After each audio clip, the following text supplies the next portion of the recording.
Hello, I'm a cynic, and I'm here to insult your intelligence. Seeing as this is my third movie review, I thought it only natural to take a look at a film that comes third in a movie franchise. The only problem is there are literally too many to choose from. To prove my point, I will now read off a list of all the films that I considered for this review. Spider-Man 3, Pirates of the Caribbean, At World's End, Star Wars, Return of the Jedi, Star Wars, Revenge of the Sith, The Matrix Revolutions, X-Men 3, The Last Stand, Rush Hour 3, Superman 3, Rocky 3, Rambo 3, Blade Trinity, Transformers Dark of the Moon, Alien 3, Paranormal Activity 3, The Chronicles of Narnia, Voyage of the Dawn Treader, Jaws 3D, The Bourne Ultimatum, Lethal Weapon 3, Die Hard with a Vengeance, Teenage Mutant Ninja Turtles 3, Dark Knight Rises, Batman Forever, Twilight Saga Eclipse, The Hunger Games Mockingjay Part 1, Spy Kids 3D, Game Over. And that's not even the entire list. So why'd I pick Jurassic Park 3 when everybody else and their grandmother's already done the review? Because damn it, it deserves it. Jurassic Park, one of the biggest, most beloved movies of the 90s.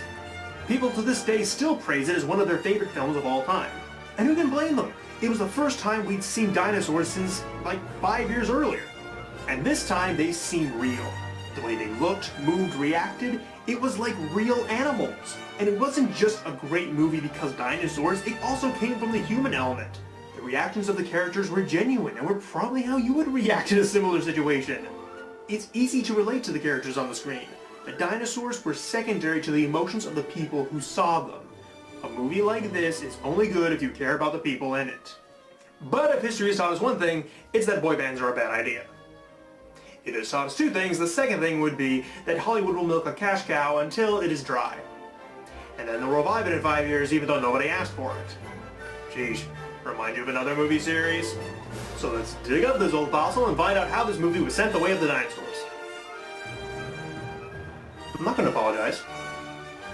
The year was 1998, and Godzilla had once again started the whole Jurassic Park dinosaur craze. So naturally a Jurassic Park film was quickly in demand. Fast forward to 2001, and this was the reaction of everyone in the theaters. That is one big pile of shit. The film starts off with two idiots named Eric and Ben parasailing off the island of Isla Sorna. While passing through some thick fog, the crew of their boat end up becoming Dino Chow. How? I don't know, we've never seen any swimming dinosaurs in the past, and the one that we do see in this film probably wouldn't have left the boat in such good condition. We then cut to Dr. Grant, who's busy visiting his old friend Dr. Sattler from the first film. That's right, they're just friends now. No explanation given, but she's married to this guy who looks a lot like Sharpto Copley. He appears to work some sort of branch of the government. Yeah, what do you do, Mark? It's international relations, mostly treaty law, things like that. Riveting. Oh, here. Oh, the wild one. Okay. You guys catch up. And he was never heard from again. Grant goes on to talk about the work he's doing with raptor fossils. All our theories about raptor intelligence, what they were capable of, we weren't even close. I know, because I dug up their bones! That's right, Grant has discovered that raptors were not only intelligent, but they were also capable of speech. Ellie, they were smart. They were smarter than dolphins or whales. They were smarter than primates. And that's why they evolved into birds. Grant, you're a genius! Takagi, that's genius. I am a genius. Grant attends a fundraiser of some kind, and we get a quick glimpse of what it must be like for Sam Neill to attend Comic-Con. Does anyone have a question that does not relate to Jurassic Park? This whole scene's meant to set up the fact that, he hates the dinosaur islands and he doesn't plan to ever go back there. Thing is, though, the movies are called Jurassic Park, so it's only a matter of time until he actually does end up back there. Irony? We're then introduced to Billy, who is Grant's, something. So that's why he and Sattler broke up! Billy introduces Grant to the 21st century by using a 3D printer to create the resonating chamber of a velociraptor.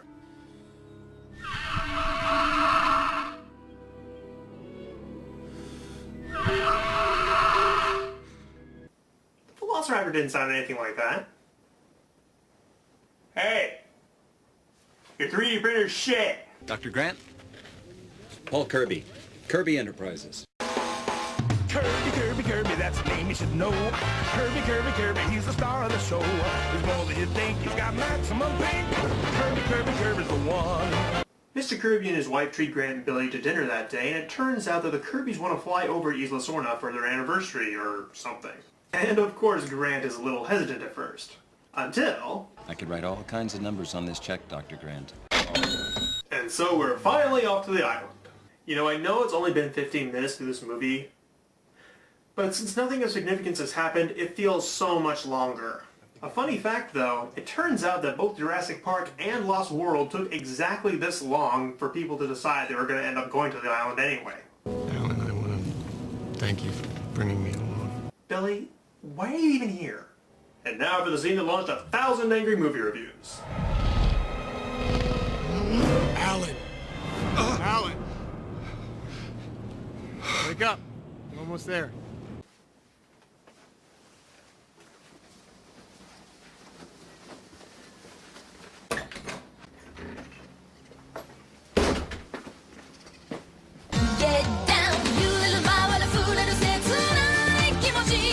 So we arrive at the island and we get our first glimpse of our beloved dinos.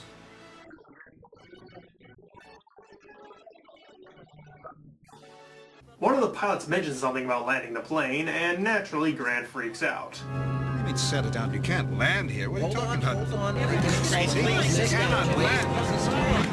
Will you please sit down? Wait a sec! Did they just leave Grant's unconscious body lying on the floor as they landed? At least prop the guy back up in his chair. As it turns out, the little boy Eric from earlier in the film is in fact the Kirby son, and his parents are on the island to look for him and his guardian Ben. Grant was dragged along because they expect him to help. And to add to the stupidity of the whole mess, the Kirbys are idiots. But don't worry, they hired professional mercenaries to keep them safe. It'll be fine. Amanda? Ben! Amanda? Ben! Amanda? Ben! Amanda? Ben! Amanda? I hope you're entertained because this is going to be the entire movie. Amanda, honey, Dr. Grant said that's a bad idea. What? He says it's a bad idea. What's a bad idea? What was that? That's a Tyrannosaurus. I don't think so. It sounds bigger. Why did Billy think it was a T-Rex? He's never been on the island before. For that matter, how did Grant know it was bigger than a T-Rex? We have to leave now. Yes, when the mercenaries you hire say it's time to run away, it's best not to argue. But seriously, I hope you guys get the receipt. I'm not the black guy in this movie! I'm f***ed! But as they're about to take off... Stop! What are you doing? That's Cooper! That was Cooper. Cooper's gone now. Wait, hold on a sec.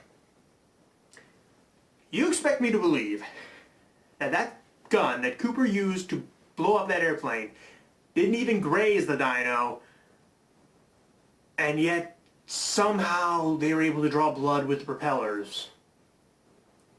Gun beats plane, dino beats gun, plane beats dino.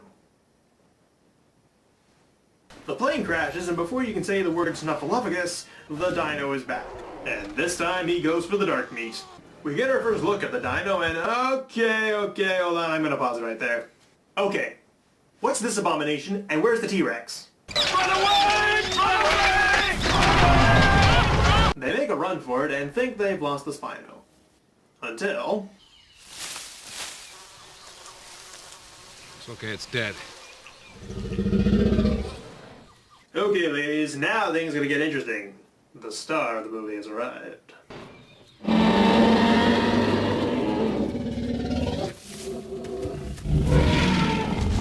Rex chases the characters for a bit, and they wind up right back at the Spinosaurus. This is the first time we've seen two giant dinosaurs of a different species on screen together, and it's actually pretty cool seeing these two giant predators interacting with each other, and it gives us a chance to...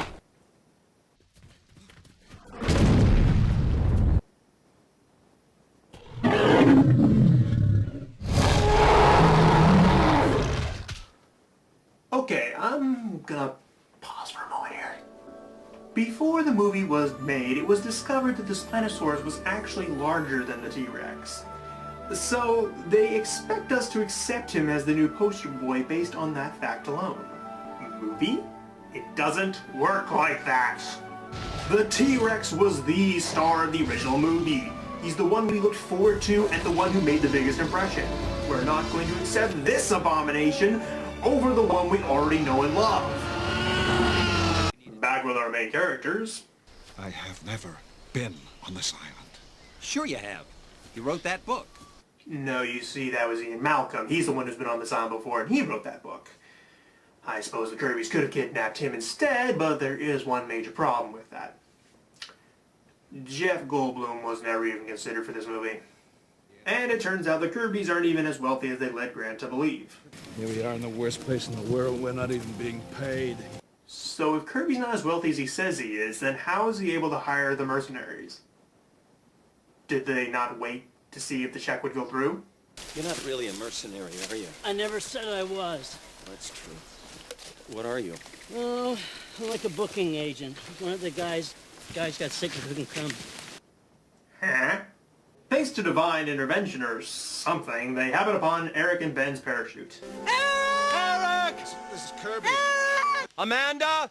They decide to take the parachute with them, hoping they can use it for some kind of a signal. Fellas, you realize the island is quarantined, right? No one is coming to look for you. But as they begin to untangle it, they find Ben. Silence! I kill you! A minute later, they seem to find themselves in the middle of a dinosaur nest, and Grant appears to know exactly what kind of a dinosaur it is. Raptor. I see, dear Dr. Grant, it's a mighty fine deduction you made there. How the bloody hell did you come up with that one? The real question we should be asking Grant is, if raptors are so smart, why are there no adults standing guard over the nests? I mean, any idiot could just walk in and start taking photos of them. I'm talking to you, Billy. A few minutes later, they find themselves at the InGen building from Lost World. Eric! Amanda! One jump scare later, and the raptors finally start attacking. We interrupt this showing of Jurassic Park to bring you this scene from The Phantom Menace. We see the last expendable crewmen die from the raptors, and I really couldn't care less. Grant almost shares his fate, but he's rescued by Tarzan, of all people. Hey, as far as I'm concerned, this film jumped the shark a long time ago. But it turns out Tarzan is actually Eric, who has been surviving these past 8 weeks hiding out in this truck. Why is everything on this island within walking distance? We saw earlier that the island was huge. With luck this good, I hope the Kirbys bought themselves a lottery ticket when they got home. Alan! Amanda! But that Kirby luck hasn't run out yet, because almost instantly the next day... That's my dad's satellite phone. Oh, you have gotta be kidding me. They're united just like that? You know what? I don't care. Wait a sec. There's a fence on the island? Even though we established that there wasn't any in the second film? Okay, so there's another island with dinosaurs, no fences this time. The phone, that stupid jingle from the store, I heard it! My phone? Yeah, your satellite phone. Where is it? I loaned it to Nash. He must have had it when he...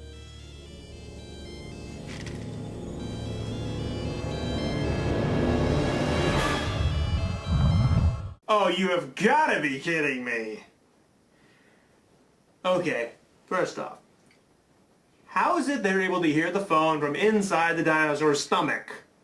Is it part crocodile from Peter Pan? Secondly, how was the Spinosaurus able to sneak up on them? Is it part ninja? Did they put that into its cloning process or something? Because as I recall, the T-Rex did not have the same effect. They managed to escape the Spinosaurus by climbing through a hole in the fence, and for once it actually seems like they're safe.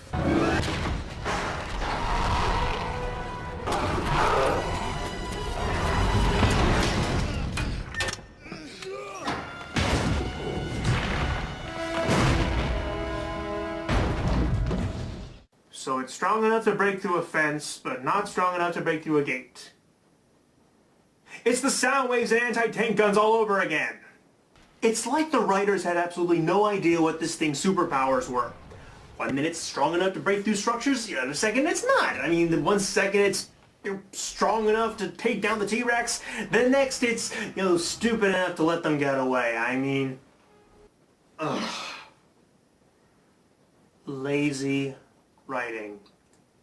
Lazy, stupid writing. And as if we hadn't had enough surprises recently, it turns out Billy stole raptor eggs. You see, movie? One adult guard. All problem solved. Did you steal raptor eggs? No, they were left there by the Sugar Plum Fairy. How do you think they got there? Billy, as far as I'm concerned, you're no better than the people that built this place. You know, if Billy's character was better developed, I might actually care. Like, maybe he's not such a bad guy. But this movie spends so little time on characters and too much time on chase scenes and action. Now, rather than just leave the eggs behind, Grant decides to keep them. What if they catch us with them? What if they catch us without them? They make their way to the next set piece, and it turns out to be a giant bird cage. And Eric turns out to be the first victim of these new dinos. Amanda! Amanda! Amanda! But since Billy has to redeem himself, he is able to save Eric. This, of course, results in his own death.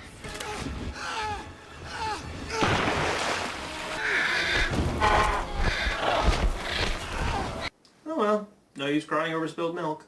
After they escape, they manage to find a boat and make their way downriver. Later that night, they hear the ringing from Mr. Kirby's phone again.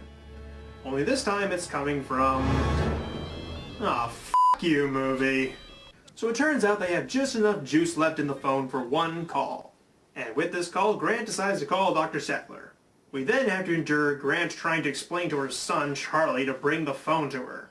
Yes, you can tell the audience really wanted to see this.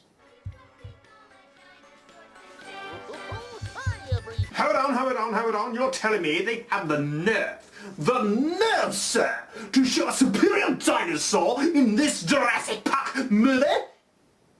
I'm just saying, I believe that Barney would definitely kick the shit out of the Spinosaurus any day.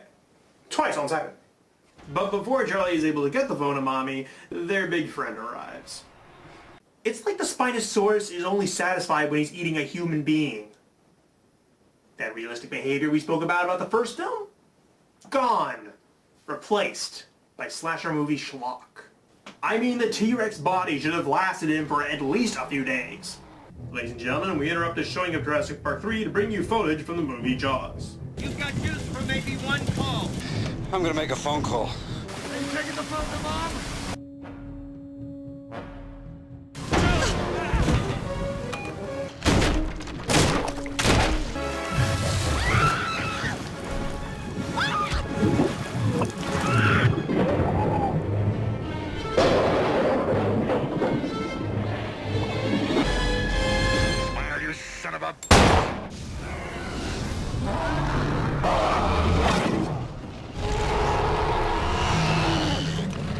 Anti-tank guns and airplane propellers, useless against this thing, but sound waves are able to pass through its hide and fires its kryptonite. My God, it's a superhero. So they're about to make it to the beach when, oh, son of a bitch! Come on, guys, the movie was almost over. Okay, let's get through this scene. Grant gives Mrs. Kirby the eggs. She gives them to the raptors, then Grant whips out Billy's bong from earlier and makes noises to confuse them. The thing is, there are 3 good reasons why this scene doesn't make any sense. First off, we never saw Grant or Billy pack the bone with them in the first place. Secondly, just because you can make the noises of a language doesn't mean you can actually speak it, so Grant should be speaking in gibberish. And finally, if raptors are supposed to be smarter than dolphins, whales, and primates, then how the hell do they fall for Grant's trick? It's like this scene existed for the sole purpose of having someone speak to a dinosaur. If I wanted that, I'd watch Land Before Time. But anyway, it works and they're able to make it to the beach. And it turns out that Dr. Sattler was also able to call in the Marines to come pick them up, even though the place was restricted. And that's not even the biggest question I have here. How was Dr. Sattler able to get all that information she needed from those few words that Grant was able to say? What is Site B? What river? How did she even know that he'd be on that exact beach? And who the hell was that guy who came out onto the beach first? But who cares? They're leaving the island and wait a minute, Billy's alive? How did he survive his wounds while being exposed to the elements and surrounded by flesh-eating dinosaurs and still make it to the coast before Grant and the others? Who cares? They're leaving the island and the pteranodons are loose and the film is finally over. So that's Jurassic Park 3. Where do I start? The feel of the film is completely different from the first two. The first films were a grand adventure about mankind playing with things they shouldn't. Things go wrong and we pay the consequences. This one's a generic slasher horror flick. The dinosaurs seemed real in the first two. The way they moved and acted was very natural. In this film, they only seem to exist to kill the human beings who come to the island. This is best shown in the scene where the raptors just snap the neck of the third expendable crewman without eating him. The whole thing comes off more like a B-movie ripoff of Jurassic Park. The CGI appears to have taken a step back as well, and the animatronics don't look natural at all. The way the Spinosaurus moves is less like an animal and more like something you'd see at a demolition site.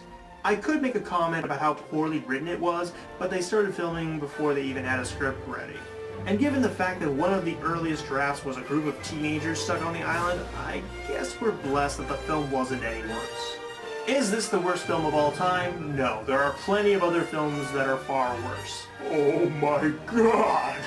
Does it deserve all the hate it's gotten over the years? Maybe. Let's just hope Jurassic World is...